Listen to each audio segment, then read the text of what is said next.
ഇന്ന് ഡൽഹിയിലെ ഞങ്ങളുടെ ഡേ 1 നേരെ പോകുന്നത് താജ്മഹലിലോട്ട്. അങ്ങനെ ഞങ്ങൾ വെളുപ്പിന് 5:30 ഡൽഹിയിൽ നിന്ന് നേരെ ആഗ്രയിലോട്ട് വിട്ടു. അവിടെ താജ്മഹലിൽ പോയി ഇറങ്ങി ഈ വണ്ടിയിലാട്ടോ അങ്ങ് ഫ്രണ്ടിലോട്ട് പോകുന്നത്. നടക്കാനുള്ള ദൂരമേ ഉള്ളൂ. പോകുന്ന വഴി കുറെ പേര് നമ്മളെ മിസ്ഇന്റർപ്രറ്റ് ചെയ്യാനുണ്ടാവും. അതൊക്കെ സൂക്ഷിക്കണം. നേരത്തെ നമുക്ക് ടിക്കറ്റ് ബുക്ക് ചെയ്യുന്നതായിരിക്കും നല്ലത്. ഇവിടെ നേരത്തെ പ്രീ ബുക്കിംഗ് ചെയ്യാം. അതുകൊണ്ട് തന്നെ ക്യൂ നിൽക്കേണ്ട ആവശ്യം നമുക്ക് വരുന്നില്ല. അപ്പൊ നമുക്ക് താജ്മഹലിന്റെ അകത്ത് കയറാനായിട്ട് ഈ ഒരു കവാടം കിടക്കണം.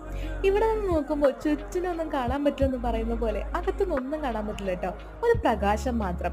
പക്ഷെ ഈ കവാടം അങ്ങ് കടന്നു കഴിഞ്ഞാൽ എൻ്റെ മോനെ, ആ മഹാത്ഭുതം നമുക്കങ്ങ് കാണാം. നമ്മുടെ സ്വന്തം താജ്മഹൽ. നമ്മുടെ ഷാജഹാൻ തന്റെ പ്രിയ പത്നിയായ മുംതാസിന് വേണ്ടി പണി കഴിപ്പിച്ചതാട്ടോ ഈ ഒരു മോണ്യുമെന്റ്. മൊത്തം വെണ്ണക്കല്ലിലാണ് ഇത് കൊത്തിയിരിക്കുന്നത്. അതുകൊണ്ട് തന്നെ അത് കാണാനും അതിനുള്ള രസമുണ്ട് കേട്ടോ. അങ്ങനെ ഞങ്ങൾ കുറച്ച് ഫോട്ടോസും വീഡിയോസും ഒക്കെ എടുത്തു. വീഡിയോസ് അലൗഡ് അല്ല, അതുകൊണ്ട് ഫോട്ടോസ് വെച്ച് അഡ്ജസ്റ്റ് ചെയ്തു. പിന്നെ ഞങ്ങൾ മെട്രോ കയറി നേരെ അങ്ങ് ഇന്ത്യ ഗേറ്റും കണ്ട് റൂമിലോട്ട് പോന്നു.